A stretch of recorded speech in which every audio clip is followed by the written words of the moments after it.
As everybody knows, I've got a reputation as maybe the toughest mumbling podcaster in the world, and I always like to share my toughness with up and coming rookies. So I'd like to talk to this new up and coming guy, Ken Shamrock. Ken, how you doing today?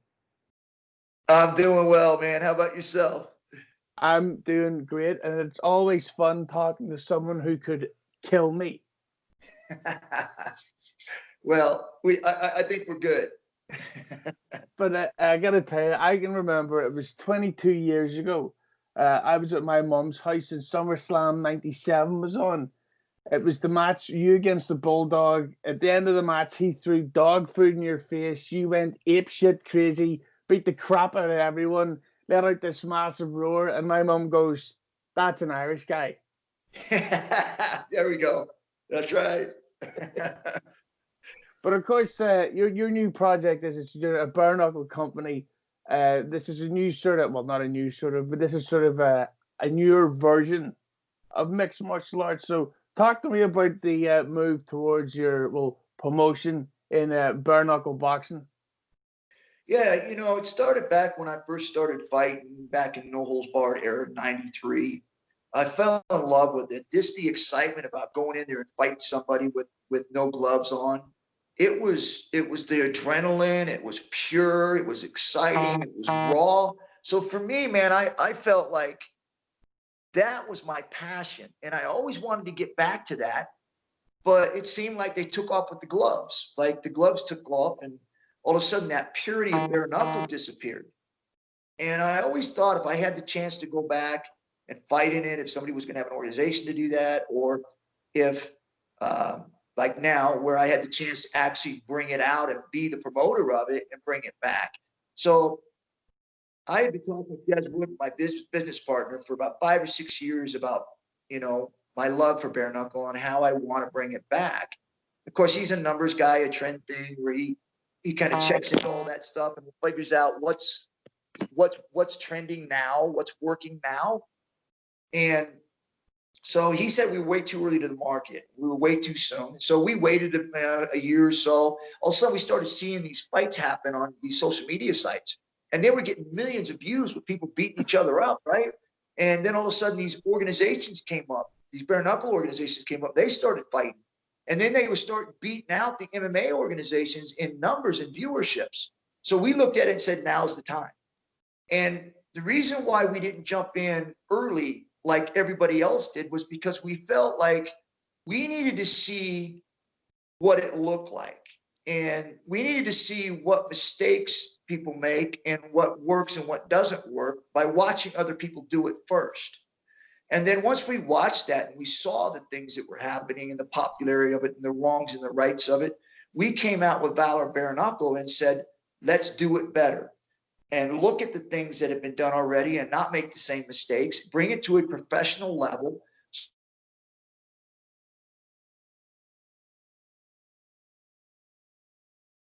We had really taken a real clean effort towards being able to build a professional team, bring in top caliber fighters, and being able to launch Valor BK so that the public has something that they can watch and be proud of. Mm. Plus, it's coming out on the Fight TV app, which everybody uses that. So there's no excuses for missing out on this. It's going to be new. It's going to be groundbreaking. And the fact that someone like you, who clearly knows about fighting, is promoting, it's like when Sly Stallone moved into directing. It's like, well, of course I'm going to go see it. Yeah, yeah, yeah. But It was good. If we have an opportunity right now, I feel like we have an opportunity right now to be able to take something old, something that's been around forever, and being able to bring it almost to new again. Like this is new. It's like these guys.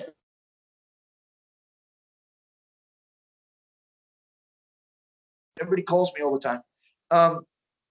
We got an opportunity to walk in and actually put on a show and being able to put guys on there like Mark Godbeer, Mighty Mo, Jack May, Romero Sokoju. These guys are all big names.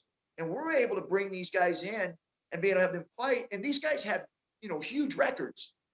But when they walk into bare knuckle, they're 0-0. That's how new this is. Like anybody can step in here, whether it's wrestling, whether it's boxing, whether it's MMA, whether it's kickboxing. You're all starting from the same position like you did when it was no holds barred.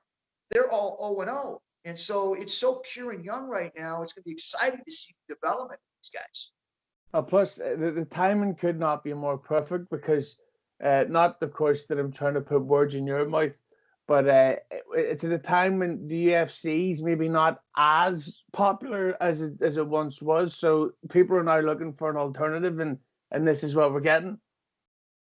Yeah, absolutely. And you know, it's almost like it's getting stale, like they're seeing the same stuff over again. It's overregulated, it's oversaturated. So now it's an opportunity to be able to bring something new out that's actually old, but be able to bring it out. But we have to bring it to a level. It's a spectacle right now, which is good because people watch spectacles. But we have to raise it to another level. It has to be a combat sport. So we'll accept the spectacle level now, but as we keep going and we keep building these fights, we have to raise it to another level. But a question I'd love to ask you, because you're like the ultimate person to answer this, is of course you have an MMA background. You also had the pro wrestling background. So does Brock Lesnar and Bobby Lashley. Now these two guys have been rumored / dream matched for a long time. So the question I would have for you, Ken, is if we got Lashley versus Brock Lesnar in a legit fight, who's your money on? Well, I would probably say Lashley right now. Ooh. But I would say Brock when he was younger. So yeah, it's just a time thing. Yeah, Brock's he's like the human version of Jaws. Yeah, yeah. But right now he's a little bit long in the tooth for fighting. You know, I mean, he's up there in age. Whereas I think Lashley is a little bit more is younger than him, but he's also hasn't had as many fights. I don't think.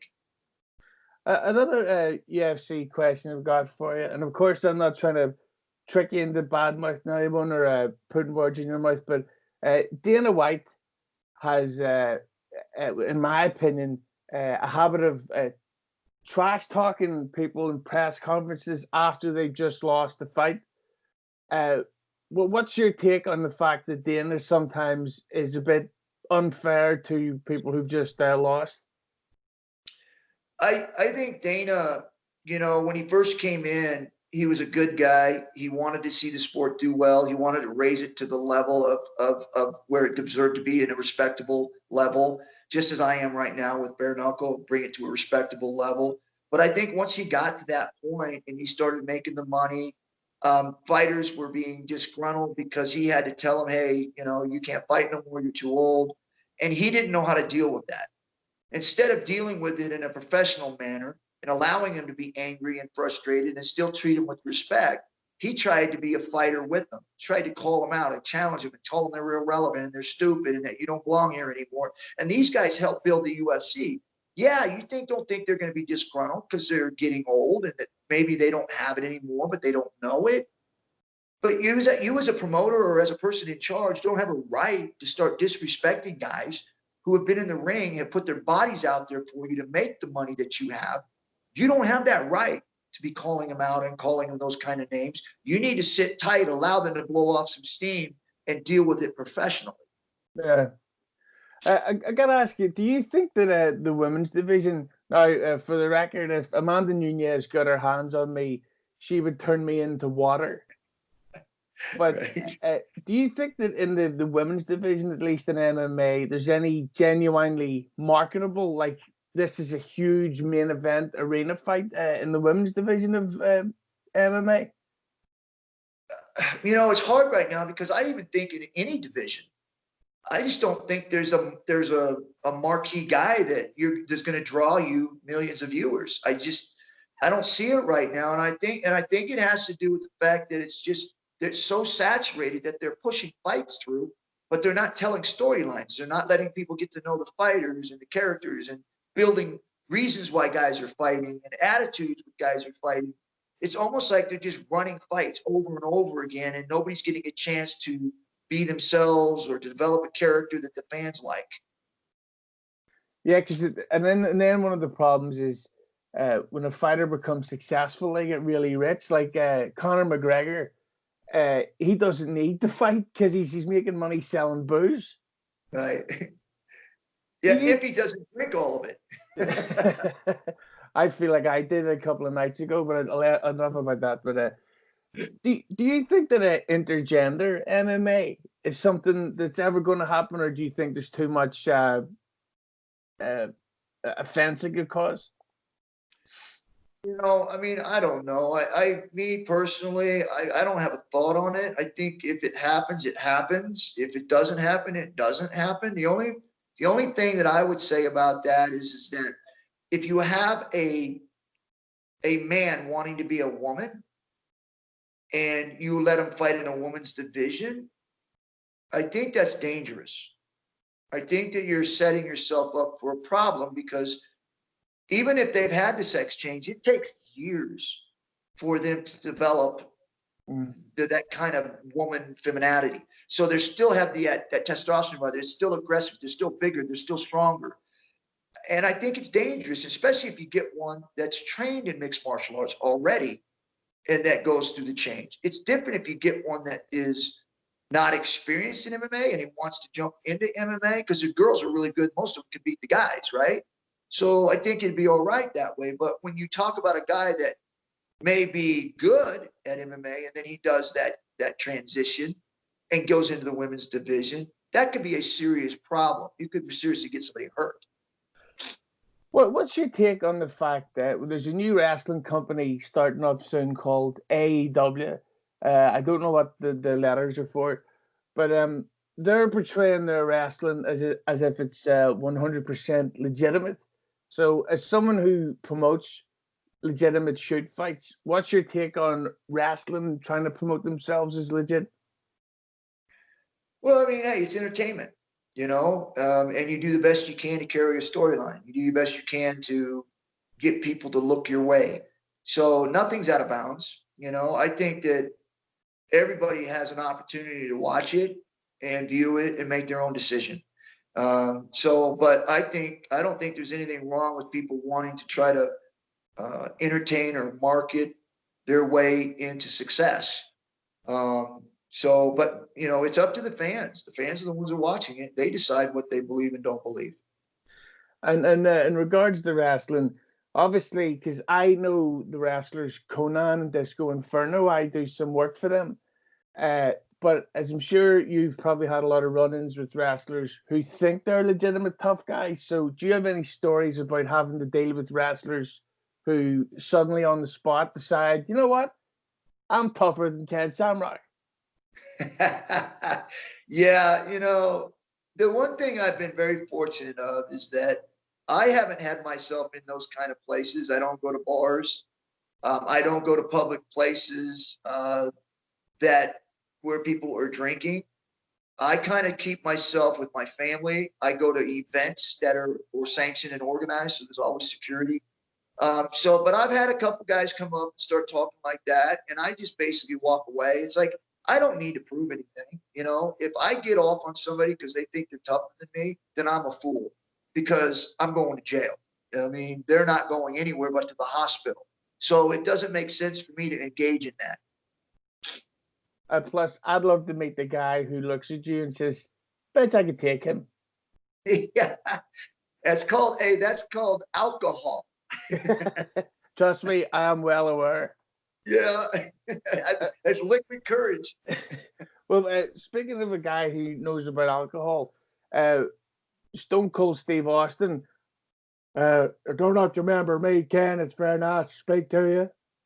But one of the famous rumors I always read online was that there was plans for a Ken Shamrock versus Stone Cold Steve Austin storyline in 1998, but he had it shut down. So was there any talk about it to you, or am I just another nerd who reads the message boards too much?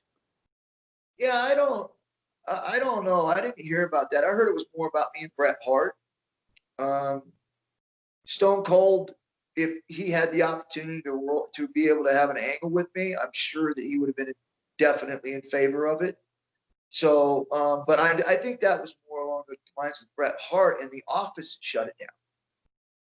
See, that is baffling to me because it seemed like, especially considering that legendary WrestleMania 13 match in the run-in, that would have been the obvious next big feud. Right. Yeah, that would have been awesome. But like I said, it's hard to understand sometimes where some of the storylines and how they were creating storylines and what they were writing, because sometimes the things that they were doing didn't make sense, and then other times when things made sense, they didn't do it. So it was crazy. Just like with the Bret Hart thing, how do you not want to have that happen? I mean, it's like he's got submissions, he's got the big, well, he does all that stuff. We would have had great matches. Yeah, I'm just I'm gonna have to call Vince up right now and say, what's the matter, you big idiot, you know. But of course, Yeah. one of your legendary feuds that happened was with The Rock, and I'm not gonna ask you all the usual stuff of what's he like behind the scenes. So I'll ask, what's your favorite film that The Rock's done? The favorite what? Film. Oh, film. I would say, man, there's a lot of good ones. I liked Hobbs and Shaw, which is the last one he did. He brought his heritage into it. I have the Tower. I like that one. Oh yeah. And then that one, was it Jumanji? Yeah. That was another side of him. Yeah. Yes, I like that one. I was absolutely terrified you were going to say Baywatch. No, I forgot that one. That would No, have shattered my whole illusion of you. no. But No of course, storyline there.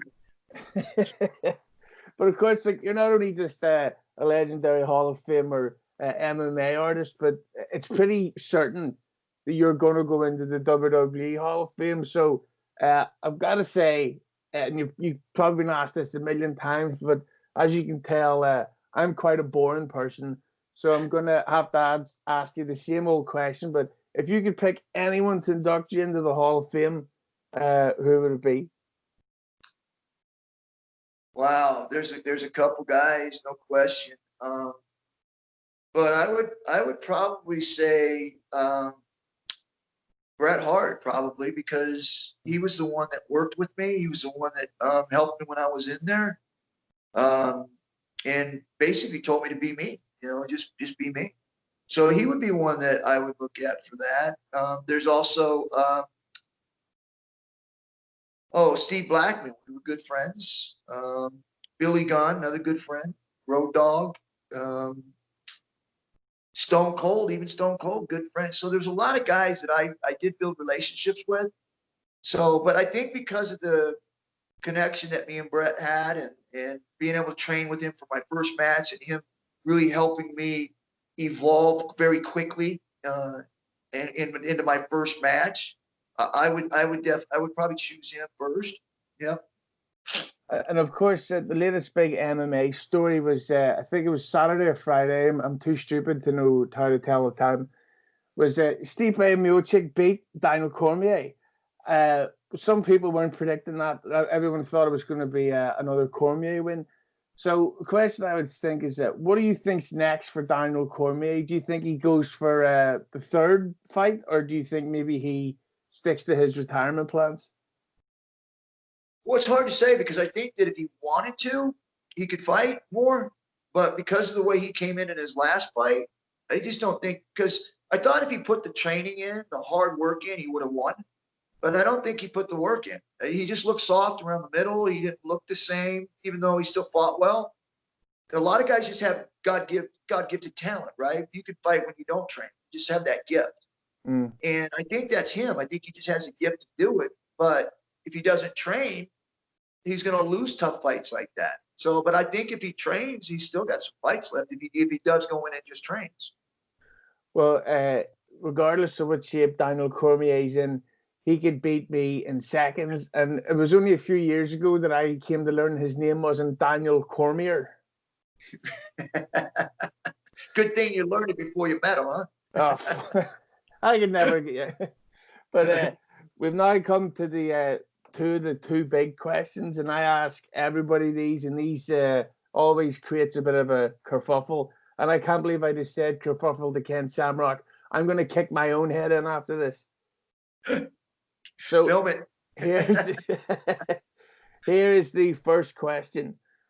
Who's the better band, Queen or the Beatles? The better band? Mm-hmm. Oh, Beatles. Now here's the one everyone's been waiting to hear, and I can't wait for this. Ken Shamrock, the Spice Girls are back. Who is your favorite Spice Girl? Oh, name them. I'm not gonna allow that. Ken Shamrock knows who the Spice Girls are. I don't know. I'll take them all. That's the correct answer. A little one every day during the week. I don't got to choose one. I can have them all, right? Yeah, one a day midweek, all on Saturday, and then Sunday you relax and watch Lord of the Rings. That's what I do. There you go. But Ken, I just want to thank you so much for your time. It's called Valor Barnacle. Excuse me. It's going to be available everywhere. It's just going to be full on, as we say, it's a legend fighter promoting legendary fights. There's nothing else that needs to be advertised to say. But can I ask one favor from you? Sure. As I mentioned earlier, I do a lot of work for Conan Disco Inferno, and I've had Disco Inferno on, but Conan refuses to do it just out of spite. I claim racism. So whenever I get a guest on who could definitely take him in a fight, I ask them to record a request for him to come on. And if you want to threaten him, that would be fantastic. So would you mind? Yeah, who is it? Conan. Oh, Conan. Yeah. Yeah. Yeah. Yeah. You want me to record a video come on your show? If you wouldn't mind. Yeah. What's the name of the show? It's Hughezy Hello. What's that? It's Hughezy Hello. It's Hughezy Hello? Yeah. Hey, this is Hughezy Hello. Conan, you got to get on the show. If not, snap, crackle, and yeah, pop. There you go, Conan. You got to do it, you bastard. But listen, Ken, I just want to thank you so much for this. You're an absolute legend. I can't wait to see this Valor BK. And the fact that you would take the time to speak to a gorgeous supermodel type like me, it just shows you how cool you are. I appreciate you, man. Thank you.